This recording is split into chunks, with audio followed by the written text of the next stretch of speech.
So today we got our first update with Forza Motorsport, update 1.0. The game has been out for about a week now, today being October 17th makes it 7 days.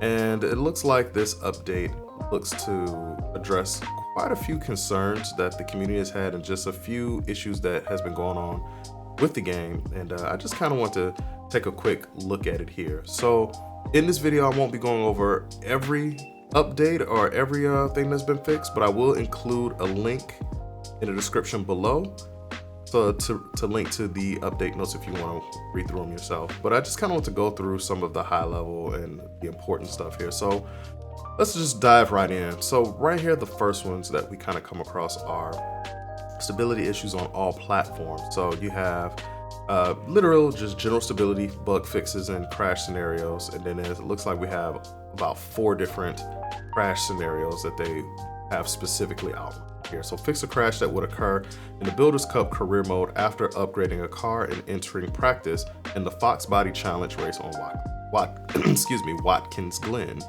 I haven't experienced that one myself, but I'm glad they fixed that up. Fix a crash that would occur on Grand Oak Club circuit during a cinematic when entering open practice for the 3rd race of the Builders Cup Intro Series.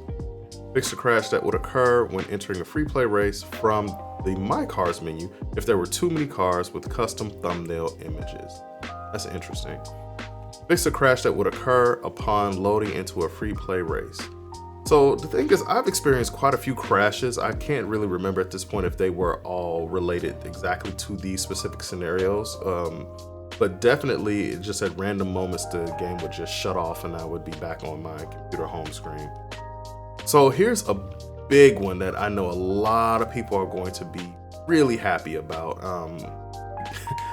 If you haven't noticed, or if you've been living under a rock when it comes to Forza Motorsport, the built not bought system was something that has been a bit of a contention area for many players. There are some players that really like the new system. There are a lot of players that actually don't like the new system, where they're just like, hey, just give me the money and let me upgrade my car. So it looks like this upgrade, this fix here, or this update is going to address at least part of that. And let's take a look here. It says adjusted car part unlock levels to increase player upgrade options at lower car levels.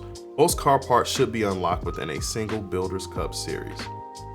So what that tells me is they have adjusted the experience that you get, or they have lowered the experience needed to unlock certain parts in the vehicle. And it looks like we will be able to have more of those parts unlocked by the end of the series. And that was a big thing that a lot of people were complaining about, that the built not bought system is that they would get a car and start racing, and before they could even get the car fully maxed out or even close to maxed out or even halfway maxed out, that the series was over and they would never probably even use the car ever again.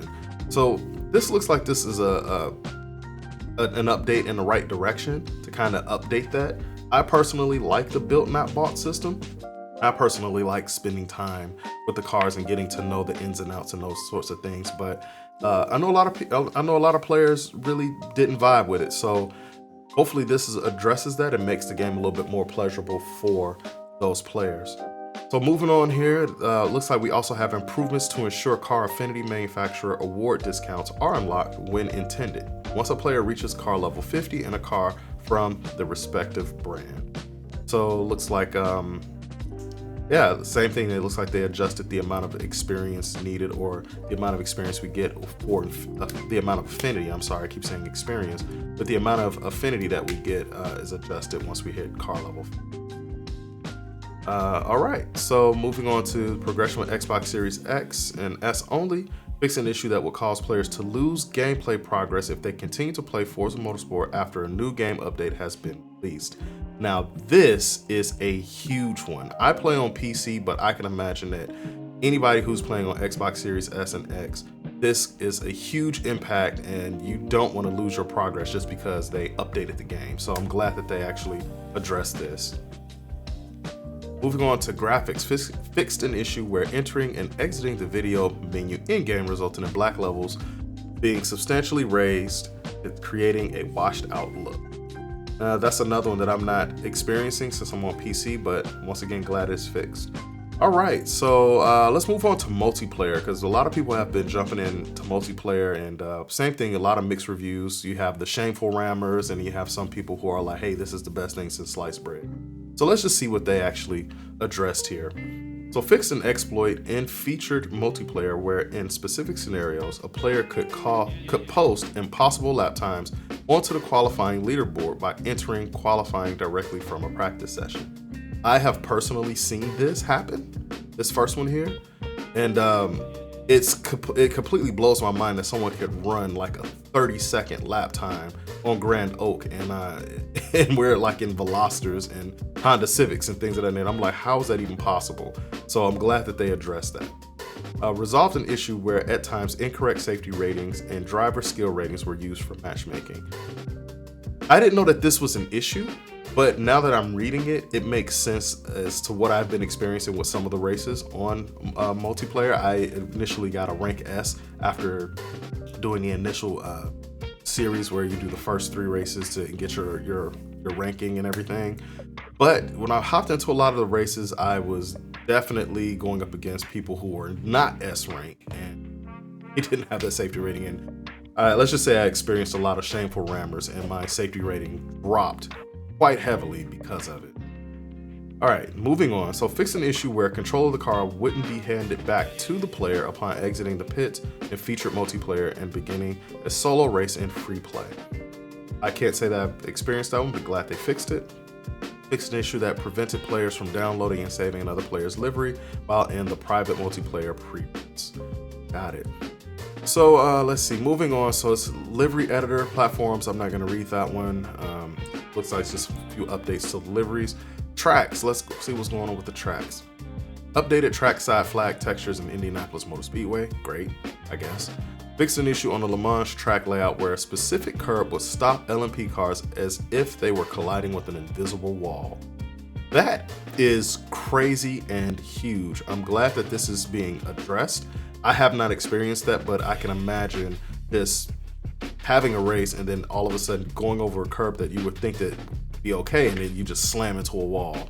That is not cool. So I'm glad that Turn 10 Studios are actually fixing it. Physics, so improve wet tire wear rates in condition where track wetness levels are moderate. Wet tires will still wear quickly in dry and semi-dry conditions. Okay, that's a pretty good fix. Just, I guess, trying to get it more in line with real life here. Tuning setups, fixed an issue that prevented players from downloading another player's tuning setup while browsing a leaderboard. Okay. All right, and then from here, looks like there are some accessibility fixes. You know what, I'll go through these real quick. So for all platforms, fixed an issue where custom key binds for controller or keyboard will not be safe between game sessions. Yes, thank you for fixing this one. I can't tell you how often that it has irritated me that whenever I hop into the game, I have to go back into my options and choose the custom layout that I actually made. There have been too many times where I actually went straight into a race and my bindings were just all messed up. And I go back into the options and I see that it's right back at the default setting. It irritated me to no end, and I'm so glad that they fixed this one. Thank you, Turn 10. That is great. All right, so Steam only. Let's see, fix an issue where speech-to-text window did not appear, or speech-to-text or text-to-speech would be enabled. Okay. Fix an issue where the speech-to-text or text-to-speech window will persist on screen for an indefinite duration until the game was. Oh, that had to be. Okay, then it looks like they have some fixes to replays, and then quite a few fixes to some cars individually. I'm not going to go through these. It's quite a bit if you are interested in each of the individual updates for the cars. I mean, you can check it out in the link in the description below, or hey, pause the video and read through it. Your choice. But yeah, so that's it for this one. I just saw that Turn 10 posted this, and I wanted to get a video out of just kind of talking about the update, and I really think that people are actually going to really like this one here, where the car part levels have been adjusted. I've heard quite a few, I've seen quite a few comments and seen a lot in social media that people are really upset with how long it takes to actually upgrade the car. So hopefully this will address that. And I know that a lot of people would really, really welcome this fix, this update, as well as some of the things we've seen here in multiplayer and specifically with the key bindings. I'm really happy about that. It's a small thing, but it definitely messes up the flow when you're just ready to jump in and play. All right, and with that, I'm gonna end it there, guys. If you all really like this one, if you found this video helpful, a like would definitely be appreciated. And subscribe to the channel for more Forza Motorsport content. And with that, I'll catch you all in the next one.